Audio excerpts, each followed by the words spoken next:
Today we are going to study about cryptography algorithm. They are of two types, symmetric key and the asymmetric key. These keys were basically the private key and the public key, which we had discussed in our previous lectures. In the symmetric key, we know that the keys which were of the users, they were kept as a secret, right? And we have data encryption standard algorithm, triple DES, advanced encryption standard algorithm. These are the algorithms which comes under symmetric key. And on the other hand, we have asymmetric key, in which the public key was known to everyone, but private key were kept as a secret. So this format was followed by RSA algorithm and Diffie-Hellman algorithm.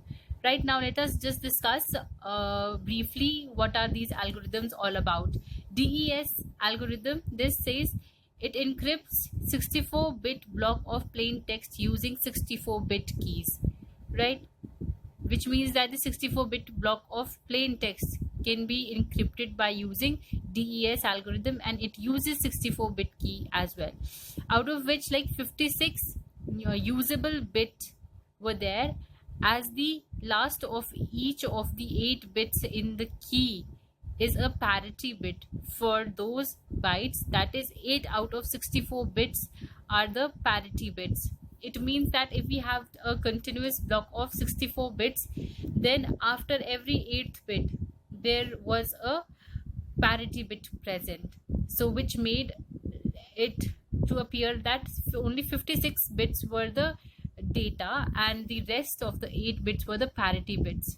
Then the next we have AES, which is the advanced encryption standard. It is a complex round cipher and specifies the block size must be 128 bits, right? The block size is specified, which is equal to 128 bits, and key length equals to 128, 196 and 256 bits. It can be any of these, right? So the next one, the popular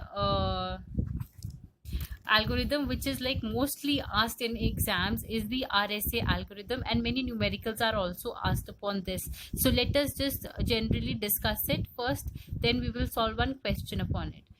It says that RSA algorithm, it generate public and private key. So we have number of steps, so let us discuss. Step 1, it says that let two prime numbers be P and Q. Then we have step 2, in which the multiply these numbers. We multiply P and Q, which we store in an alphabet N. Then we have a co-prime number, which is represented by a Z, which is equal to P minus 1 into Q minus 1. These are the steps, and these values will be provided by the examiner in the questions, right? Then the next says choose a variable E following the condition that E should be greater than 1 but less than Z, right? This is the condition which one needs to follow while choosing the value of E. Then we need to choose the value of D, which is D into E mod Z should be equals to 1. After getting all these values, we will find out the module of the D into E mod of Z equals to 1. This condition should be true.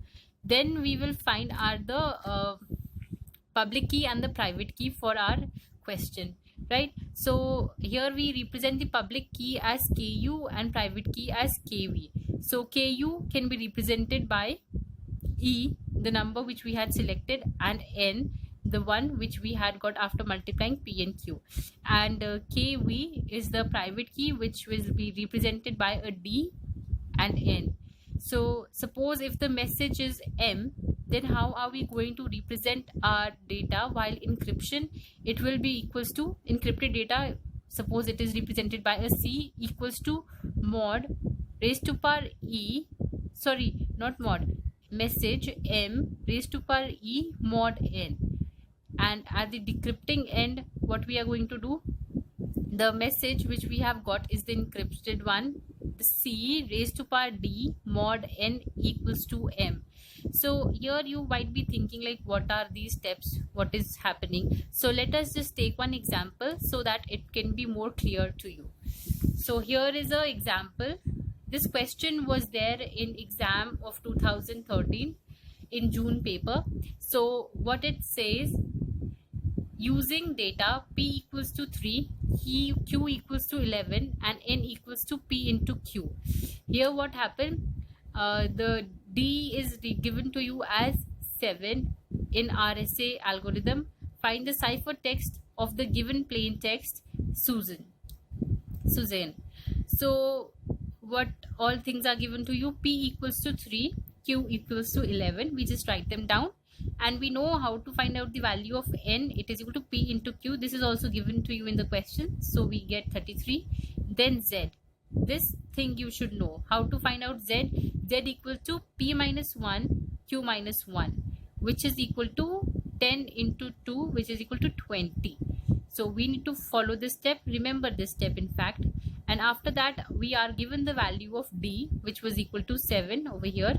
And then this step also you should know that we are going to find the module of d into e mod of z equals to 1. We need to find firstly the value of e, which we do not know right now.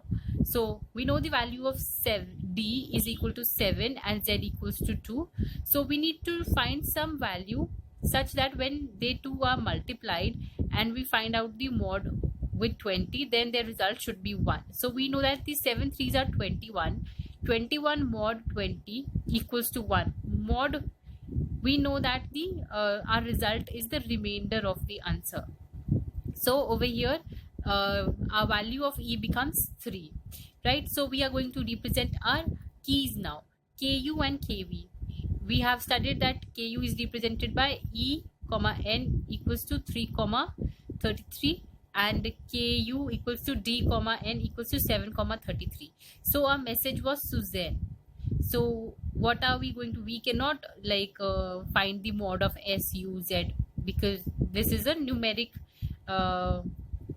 operation which needs to be performed. So what happened in the alphabetic series, by representing a equals to 1, we find out the rest of the values of s u z, like a equals to 1, b equals to 2, c equals to 3 and d equals to 4, e equals to 5. Like this we find out the values of each of them in the alphabetic series. And then while encrypting the data, we know that m raised to power e mod n.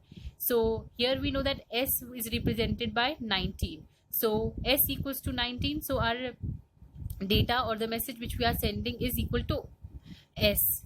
So what happened, m raised to power e mod n, we are going to calculate it, which means that m raised to power e mod n equals to 13 raised to power 3 mod 33 and equals to 28. We solve this, actually we solve this like 19, we multiply 3 times, then the answer what we get, we divide it by 33 and we are left with 28.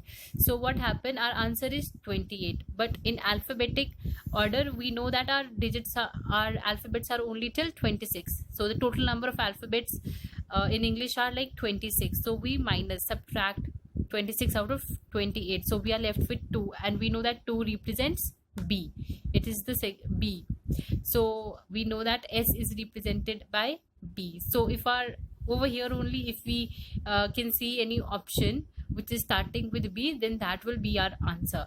But if there are number of options which are starting with B, then we need to carry on our steps again. So in the similar way, u is equals to 21. So we take the mod 21 raised to power 3 mod of 33 equals to, we solve this, we get 21. So u is our answer.